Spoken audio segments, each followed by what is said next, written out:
संतोषी माता व्रत कथा। एक बुढ़िया थी, उसके 7 बेटे थे। 6 कमाने वाला था, एक निकम्मा था। बुढ़िया माँ 6 पुत्रों के लिए रसोई बनाकर भोजन कराती। पीछे से जो बचता वह 7वें को दे देती थी। परंतु वह बड़ा भोला भाला था, मन में कुछ विचार ना करता था। एक दिन उसने अपनी पत्नी से बोला, देखो मेरी माँ मुझ पे कितना प्रेम करती है। वह बोली, क्यों नहीं, सबका जूठा बचा हुआ तुम्हें खिलाती है। वह बोला, भला ऐसा भी कहीं हो सकता है? जब तक मैं आंखों से देख ना लूं मान नहीं सकता। स्त्री ने हंसकर कहा, देख लोगे तब मानोगे। कुछ दिनों बाद बड़ा त्योहार आया। घर में 7 प्रकार के भोजन, चूरमा के लड्डू बने। यह बात जांचने को सिर दुखने का बहाना बनाकर पतला वस्त्र ओढ़कर रसोई घर में सो गया और कपड़े से सब देखता रहा। 6 भाई भोजन करने आए। उसने देखा माँ ने उनके लिए सुंदर आसन बिछाकर 7 प्रकार की रसोई परोसी और आग्रह करके उन्हें जिमाया। वह देखता रहा। जब 6 भाई भोजन करके उठे तब माँ ने उनकी जूठी थालियों से लड्डुओं के टुकड़ों को उठाकर एक लड्डू बनाया। जूठन साफ करके बुढ़िया माँ ने उसे पुकारा, बेटा 6 भाई भोजन करके गए हैं, अब तू ही बाकी है, उठ ना, कब खाएगा? वह कहने लगा, माँ मुझे भोजन नहीं करना है, अब मैं प्रदेश जा रहा हूँ। माँ ने कहा, कल जाता है तो आज चला जा। वह चल दिया। घर से बाहर निकला। चलते समय पत्नी की याद आई। वह गौशाले में कंडे थाप रही थी। वह जाकर बोला, हम जामे परदेश को, आवेंगे कुछ काल। तुम रहियो संतोष से, धर्म अपनो पाल। वह बोली, जाओ पिया, हमरी सोच हटाए, राम भरोसे हम रहे, ईश्वर तुम्हें सहाय।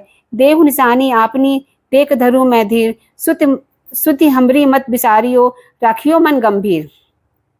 यह सुनकर अपनी अंगूठी देकर बोला, अपनी निशानी मुझे दे दो। वह बोली, मेरे पास क्या है, यह गोबर भरा हाथ है। कहकर पीठ में गोबर की हाथ की थाप लगा दी।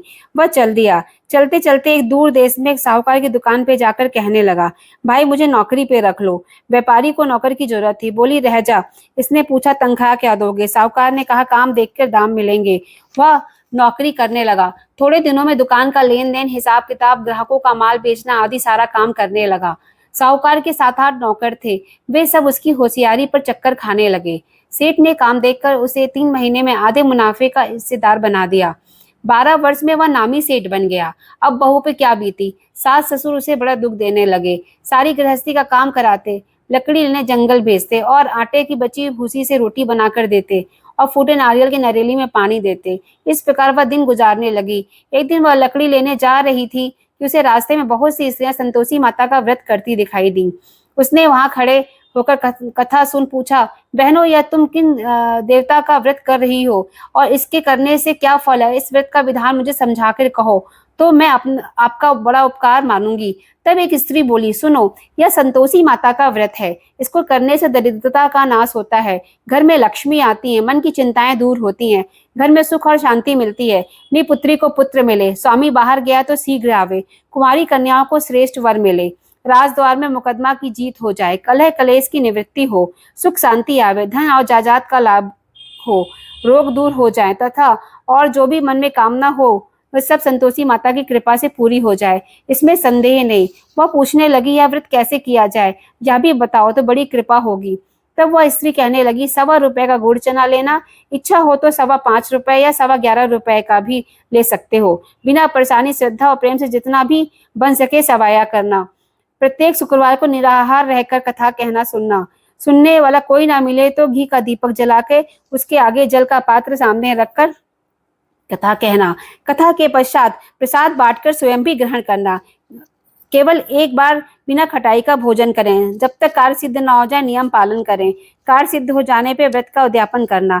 3 मास में माता फल पूरा करती है। यदि किसी के खोटे ग्रह हैं तो माता 3 वर्ष में अवश्य कार्य सिद्ध करती हैं। फल सिद्ध हो जाने पर उद्यापन करना चाहिए, बीच में नहीं। उद्यापन में 2.5 सेर आटे का खाजा, इसी प्रमाण में खीर तथा चने का साग आदि करना। 8 लड़कों को भोजन कराना। जहाँ तक हो सके देवर जेठ भाई बंधु कुटुंब के लड़के लेना। ना मिले तो अन्य रिश्तेदारों के और पड़ोसियों के लड़के को बुलाना। उन्हें भोजन करा के यथाशक्ति दक्षिणा दे माता का नियम पूरा करना। उस दिन घर में कोई खटाई ना खाए। यह सुनकर बुढ़िया के लड़के की बहू चल दी। रास्ते में लकड़ी बेच के उन पैसों से चना गुड़ लेकर व्रत की तैयारी करने लगी। सामने मंदिर देखकर पूछने लगी, यह मंदिर किसका है? सब कहने लगे, ये संतोषी माता का मंदिर है। यह सुनकर वह मंदिर में जाके माता के चरणों में लौटने लगी, विनती करने लगी, हे माता, मैं अज्ञानी हूँ, व्रत का नियम नहीं जानती, बहुत दुखी हूँ। हे माता जगत जननी, मेरा दुख दूर करिए, मैं आपकी शरण में हूँ। माता को दया आई। एक शुक्रवार बीता, कि दूसरे शुक्रवार को पति का पत्र आ गया और तीसरे शुक्रवार उसका भेजा हुआ पैसा आ गया। अब जेठ जेठानी मुंह सिकोड़ने लगे, इतने दिनों में पैसा आया तो इसमें क्या बड़ाई है। लड़के ताने देने लगे, काकी के पास अब पत्र आने लग गया, रुपया आने लग गया, अब तो काकी की खातिर बढ़ेगी, अब तो काकी बोलने से भी नहीं बोलेगी। तो बेचारी बड़े सरलता से कहती, भैया कागज रुपया तो हम सबके लिए अच्छा है। ऐसा करके आंखों में आंसू भर के संतोषी माता के मंदिर में आके मातेश्वरी के चरणों में रोने लगी। माँ, मैंने तुमसे पैसा कब मांगा था, मुझे तो अपने सुहाग से काम है, मैं तो अपने स्वामी का दर्शन और सेवा मांगती हूँ। तब माता ने प्रसन्न होकर कहा, जा बेटी, तेरा स्वामी आएगा। वह खुशी से बावली होकर घर में जाके काम करने लगी। अब संतोषी माँ ने विचार किया, इस भोली पुत्री से मैंने कह तो दिया तेरा पति आवेगा, परंतु वह उसे सपने में भी याद नहीं करता है, उसे याद दिलाने मुझे जाना पड़ेगा। तब माता जी ने उसके पति के पास जाकर सपने प्रकट होकर कहने लगी, साहूकार के बेटे, सो रहा है या जाग रहा है। वह कहने लगा, माता, सोता भी नहीं हूँ, जागता भी नहीं हूँ, बीच में हूँ, कहो क्या आज्ञा है। माँ कहने लगी, तेरे घर बार कुछ है या नहीं। वह बोला, मेरे माँ बाप, बहू हैं, भाई हैं। माँ बोली, भोले पुत्र, तेरी घरवाली घोर कष्ट उठा रही है, तेरे माँ बाप उसे बहुत त्रास दे रहे हैं, तू उसकी सुधि ले।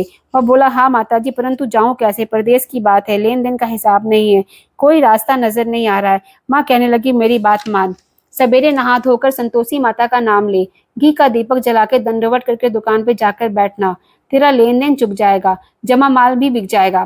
प्रातः उठते ही उसने अपने इष्ट मित्रों से सपने की बात कही। एक बूढ़ा बोला, देख भाई, मेरी बात मान, देवता ने जैसा कहा है वैसा करने में तेरा क्या जाता है। वह बूढ़े की बात मानकर नहा धोकर संतोषी माता का दंडवत कर घी का दीपक जला के दुकान पे जा बैठता है। थोड़ी देर में क्या देखता है कि देने वाले रुपए लाने लगे, लेने वाले हिसाब लेने लगे, कोठे में भरे सामानों के खरीदार नगद दाम दे सौदा करने लगे। शाम तक धन का ढेर लग गया। ऐसा चमत्कार देख के प्रसन्न होकर घर जाने के वास्ते कपड़ा गहना आदि खरीदने लगा। यहाँ के काम से निपट होकर तुरंत घर को रवाना हुआ। यहाँ बहू बेचारी जंगल में लकड़ी लेने जाती, लौटते समय रोज माता जी के मंदिर में विश्राम करती। कुछ दूरी से धूल उड़ती देख के वह माता जी से पूछी, हे माता, यह धूल कैसी उड़ रही है। माँ कहती है, हे पुत्री, तेरा पति आ रहा है, अब तू ऐसा कर, लकड़ियों के 3 बोझा बना ले, एक नदी के किनारे, दूसरा मेरे मंदिर पे, तीसरा अपने सर पे रखना। तेरे पति को लकड़ियों का गट्ठा देख के मोह पैदा होगा और वह यहाँ आके रुकेगा, नाश्ता पानी बना के खा के माँ से मिलने जाएगा। जब तू लकड़ियों का बोझ लेकर जाना, बीच में चौक में गड्ढा डालकर 3 आवाज देना, लो सासू जी लकड़ियों का गट्ठा, लो भूसी की रोटी दो, नारियल के खोपड़े में पानी दो, आज कौन मेहमान आया है। बहुत अच्छा माता जी कह के वह लकड़ियों के 3 गट्ठे लेके आई, एक नदी पर, एक माता जी के मंदिर पे रखा। इतने में मुसाफिर आ पहुंचा। सूखी लकड़ियों को देखकर इच्छा अनुसार भोजन बनाकर विश्राम करके वो गांव को गया, सबसे प्रेम से मिला। उसी समय बहू सर पर लकड़ी के गट्ठा लेकर उतावली होकर आती है और आंगन में डाल के जोर से 3 आवाज देती है, लो सासू जी लकड़ियों का गट्ठा लो, भूसी की रोटी दो, नारियल खोपड़े में पानी दो, आज कौन मेहमान आया है। यह सुन के सास बाहर आई और दिए हुए कष्टों को भुलाने हेतु कहती है, बहू ऐसा क्यों कहती है, तेरा मालिक तो आया है, आ बैठ, मीठा भात खा, कपड़े गहने पहन। इतने में स्वामी आ जाता है, अंगूठी देख के व्याकुल हो जाता है। माँ से पूछता है, माँ ये कौन है।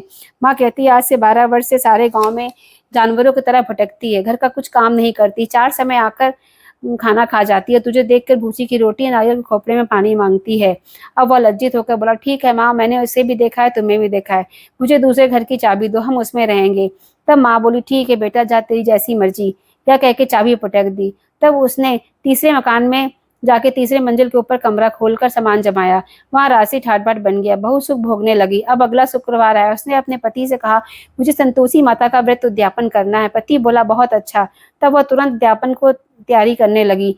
जेठ के लड़कों को भोजन के लिए कहने गई। उसने मंजूर किया, परंतु जेठानी ने अपने बच्चों को सिखाया, देखो रे, भोजन के समय सब लोग खटाई मांगना है, जिससे इसका उद्यापन पूरा ना हो। लड़के जी माने हैं, उन्होंने खीर खाई, भोजन भरपेट खाया, परंतु बात याद आते ही कहने लगे, हमें कुछ खटाई दो, खीर खाना हमें नहीं भाता है, भात खाकर रुचि होती है।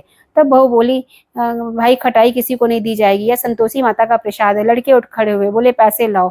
बोली बहू कुछ नहीं जानती, तो उसने पैसे दे दिए। लड़के उसी पैसे से इमली खरीद के खाने लगे। यह देख के माता जी के ने बहू पर कोप किया।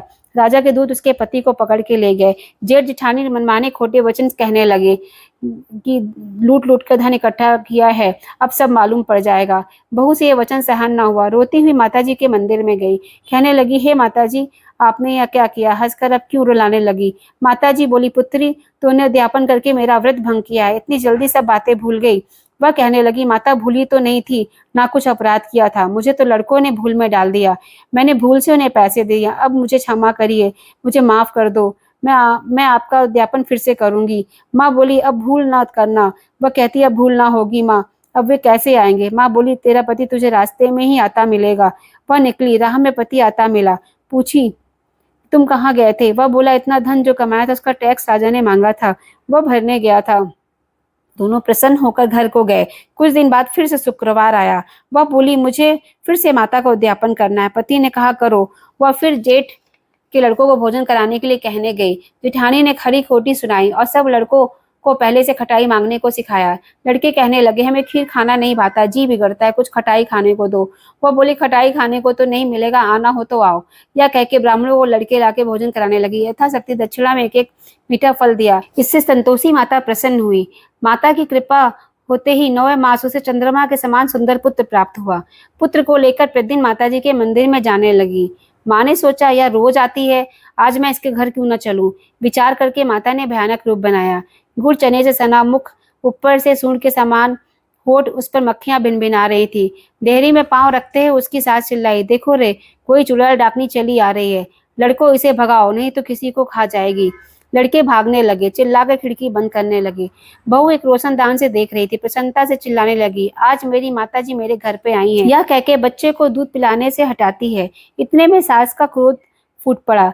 बोली, इनको देखकर क्या उतावली हो गई कि बच्चे को पटक दिया। इतने में माँ के प्रताप से जहाँ जहाँ लड़के ही लड़के नजर आने लगे।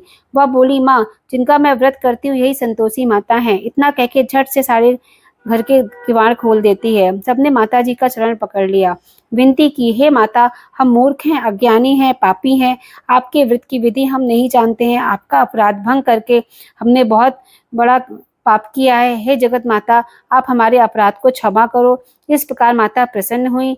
बहू को प्रसन्न होकर जैसा फल दिया माता वैसा सबको दे। जो यह कथा पढ़े सुने उसके सब पूर्ण मनोरथ पूर्ण हो। बोलो संतोषी माता की जय, बोलो संतोषी मैया की जय।